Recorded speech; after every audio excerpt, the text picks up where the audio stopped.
Happy Friday, everybody. Hi, everybody. It's Maria Rini from the Welcome Home team. Once again, this is Cory from the Welcome Home team. We are once again on camera together. This doesn't happen all that frequently. So wanted to, celebrate the nice Friday out here today by just talking to you. And we've got a special edition of In and About. In and About. Yeah. So today we're going to teach you a little bit about real estate jargon. Sometimes some of the terminology we use, some of the abbreviations we use in the listings can get a little confusing. They can. Yeah. And it's not just for agents. Like buyers are seeing this in the comments and other things. So we want you to be informed as to what you're looking at. True. So, okay, I'm going to let Cory hit me with a couple of tough ones or complicated ones. So let's talk about some of the financing end of it, because that's where a lot of confusion lies. So you'll see something that says a short sale, or you'll see REO, or you'll see bank owned. What are the differences between those? Okay. So short sale means the property is still privately owned. However, the owner owes more to the lender than the house is currently worth. So the bank or the lender has to approve the short on the loan. So that's where the term short sale comes in. And that's also known as being underwater? Oh, absolutely. Okay. Fewer, because of the run-up in the market, it's kind of a rarity these days. Right. We really don't see a lot of them out there. It does still happen, because things happen, but we don't see it all that frequently. Right. So if you do see short sale, it means once you come to terms with the owner, you're going to have to get the bank's approval on the sale, which may or may not occur, and Lord knows how long that might take. Right. So in a perfect world, everybody's got their ducks in a row, and the bank quickly approves the sale, and you move on. Right. In reality, it can be months. We've had buyers pull out after waiting 6 months and still not having the approval from the bank. So you have to have somebody who does not have a hard timeline to work with, has a lot of flexibility, and may want to take advantage of a little bit of a discount. And a lot of patience as well. Oh, yeah. Yeah. Gotta have patience. So REO or bank-owned are situations where the house has been taken back by the lender. They've gotten through a deed in lieu or taken it back at a foreclosure sale. Now the bank owns it. They want to sell it, right? They're not in the business of owning properties. No. They want to get rid of it. But they have to sell it at fair market value. This is, once upon a time there was a savings and loan crisis where they were kind of giving them away. Not allowed to do that anymore. So it is fair market value, usually a little bit of a discount, and the banks don't like to warranty anything. So you're buying the house as is pretty much. They're not going to credit you anything after an inspection. Sure. For the most part. And sites like auction.com or Hubzu those are the sort of sites to go on to be able to see these for the clients? Sometimes you'll see sometimes you or I will list one from a bank. The bank will hook up with an agent. Right.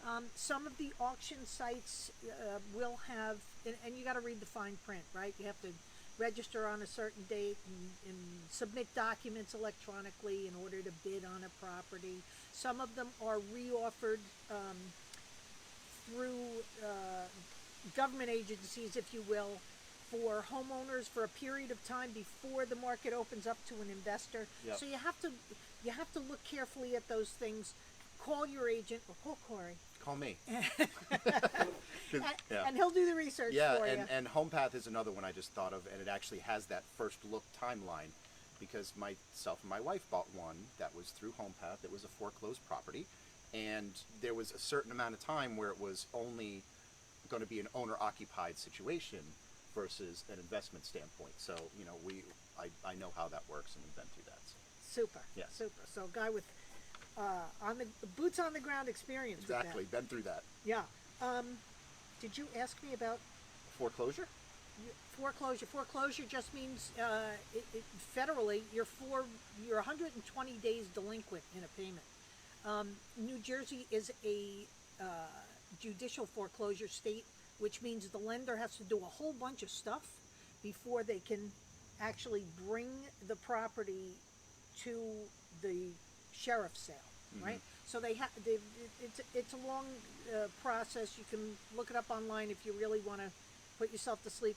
But in the end, they're sold off on a Friday at the Bergen County Courthouse. But it's not for the faint of heart. So you need 20% down, cash, In and hand. balance in 10 days. That's it, right? And you buy them sight unseen. So in general, the bank is going to take back their own property at a foreclosure sale. They, in effect, buy it back for themselves. Then they resell it, and at that point, it's an REO or a bank-owned property. Okay. That's more Did I normal. miss something? Let's talk about when you see the terminology cash or 203K only. What does this mean? It means that the property is in such disrepair that a conventional loan is not going to work Right. on the property. So cash, obviously, you can pay cash and buy anything you like. No lender needs to look at it. 203K loan or a home style loan. 203K is an FHA product. Home style is the same thing for a conventional product. And it's where you roll the dollars for the repair into the mortgage. So you purchase the property for one number, you put the repair number on top of it, and you get a loan for the larger amount. Right. And there are different nuances to both of those, but ahead of time, an appraiser's going in, they're going to make sure that if they lend on this and they lend the amount for the repairs that's projected, that the home will be worth more than what Right. they're lending at the end of it, and all the deficiencies, all the horrors of the home are going to be corrected by the time you're done. So not for the faint of heart, but absolutely an opportunity for Sure. somebody. And if it says 203K or cash only, it means it's in disrepair. However, those loans work for any house. You could buy a house in perfect condition that you want to put an addition onto or put a new kitchen in, Yep. and roll those repairs on top of the mortgage and get one of those loans to do it. And we actually did a segment on this probably about a year ago. Yeah. With Robert Wilderada from Homebridge. Hey, So back through our videos, and you go back maybe about a year, maybe we can link it to this in the comments. We went much deeper, and he gave us a lot of guidance on 203K loans, which are absolutely valuable for a lot of people out there. Yeah. Okay. So Cory, now it's your turn. Okay. Let's see how good you are with descriptive terminology, okay? Descriptive term. Okay. Right. All right. So when a buyer reads charming, what's that code for? Cozy? Small? How about custom built? A little odd. Okay, fair enough. A little off the beaten path of what you would typically see. Add your special touches. This needs some work. It needs some work to make it your own. Needs TLC. It needs a lot of work. Needs a lot of work, yes. Okay. Buyer responsible for CO. So the buyer responsibility for the CO, so typically in the state of New Jersey, you need a certificate of occupancy from the town that the house is located in order to do it. Now the town is going to come in and they're going to look at certain things and they're going to make sure that it is safe and habitable for the incoming buyer. It also helps to record some of the information with the town of who the new buyer is. So in some cases, states, whatever it may be, there's going to be times where the buyer is going to be responsible for the certificate of occupancy and the work to do it. So a couple primary things that any town is going to look at is they're going to look at smoke detectors as per their instructions on every level, bedrooms, whatever it may be, carbon monoxide detectors, fire extinguishers. They're going to look at railings. If it's over a certain amount of steps, that varies on town.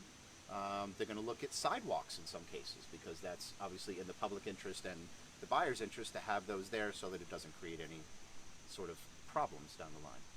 So those are the primary ones, but it obviously is going to change depending on what town you buy in. There are going to be other specific regulations, like some make you sign affidavits for not putting a bedroom in the basement or in the attic, like in Richfield Park.